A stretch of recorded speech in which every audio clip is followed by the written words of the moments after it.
ગુજરાતમાં સ્વરાજ્યની ચૂંટણીના પડઘમ વાગી ગયા છે। બીજી તરફ આમ આદમી પાર્ટી, ભારતીય જનતા પાર્ટી અને કોંગ્રેસ પાર્ટીના ઉમેદવારો પ્રચાર અર્થે નીકળી પડ્યા છે।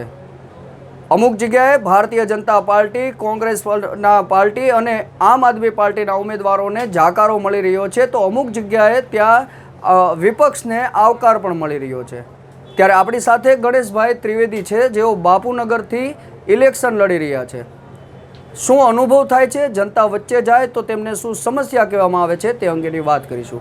ગણેશભાઈ, સ્વતંત્રતા ભારત સમાચારમાં આપનું સ્વાગત છે। આપે બાપુનગરની અંદર જે પ્રકારથી અત્યારે ઉમેદવારી નોંધાવી અને દરેક જગ્યાએ તમે જઈ રહ્યા છો, તો જનતાનો પ્રતિસાદ કેવો મળે છે?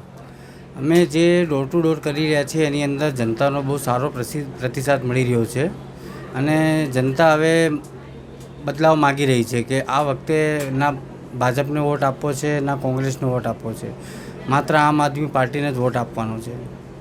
ગણેશભાઈ, સ્થાનિક લોકો અહીંયા કઈ પ્રકારની તમને સમસ્યાઓ જણાવી રહ્યા છે? છેલ્લા 30 વર્ષથી ભારતીય જનતા પાર્ટીનું શાસન છે, છતાં પણ સ્થાનિક લોકોને શું રજૂઆત હોય છે આપને? છેલ્લા 30 વર્ષથી અહીંયા ભારતીય જનતા પાર્ટીનું શાસન છે, તો લોકોને પાયાની સુવિધા છે, જેવી રીતે કે પાણી છે, ગટર છે, રોડ છે અને અહીંયા હાઉસિંગ બોર્ડની અંદર બધી જોવા જઈએ તો બધા મધ્યમ વર્ગના જ છે અને ચાલીઓ બહુ બધી અંદર છે। ચાલીઓની અંદર ના ગટરની વ્યવસ્થા છે, ના પાણીની વ્યવસ્થા છે। રોજ સવારે પાણી આવે છે, એમાં 5 મિનિટ તો ખાલી ગંદુ પાણી જ આવે છે, એ પછી સારું પાણી આવે છે અને પાંચ મિનિટ જે પાણી આવે છે એ પીવા લાયક જ નહીં રહે। ગણેશભાઈ, તમને શું લાગે છે કે જનતા જો તમને આશીર્વાદ આપે, મત આપે અને તમે કોર્પોરેટર બની જાઓ, તો પહેલો એક્શન મોડ તમારો શું રહેશે?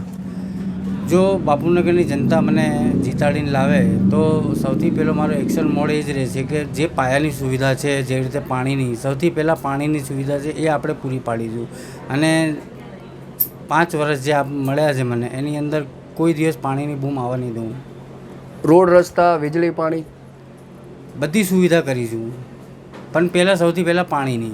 કેવું ગણેશભાઈ, આ આમ આદમી પાર્ટીને ફાયદો થશે કે કેમ? આજે ભારતીય જનતા પાર્ટીના લોકોને જે ઉમેદવારોને જે ટિકિટ આપી છે એનાથી જનતા બહુ નારાજ છે, બાપુનગરની જનતા, અને એમાં બી ખાસ કરીને જે રિપીટ ટિકિટ આપી છે એ છેલ્લા 5 વર્ષની અંદર ક્યાંય દેખાયા નથી, રોડ ઉપર દેખાયા નથી, એમની ઓફિસ જ નથી ક્યાંય 5 વર્ષની અંદર, અને તોય પાર્ટી એમને બીજી વાર ટિકિટ આપી છે, એનાથી બહુ લોકો નારાજ છે। તો એનો સીધો ફાયદો કદાચ આમ આદમી પાર્ટીને મળી શકે એવું લાગે છે? હવે એ તો જનતાની ઉપર છે કે કોને ફાયદો આપે છે, કોંગ્રેસને આપે, આમ આદમીને આપે। તો આ હતા ગણેશભાઈ ત્રિવેદી, જેઓ આમ આદમી પાર્ટીથી ચૂંટણી લડી રહ્યા છે, જનતા પાસે મતની અપેક્ષા પણ રાખી રહ્યા છે, પરંતુ આખરી ઓપ તો જનતા જેને મત આપે તેને જ હોય।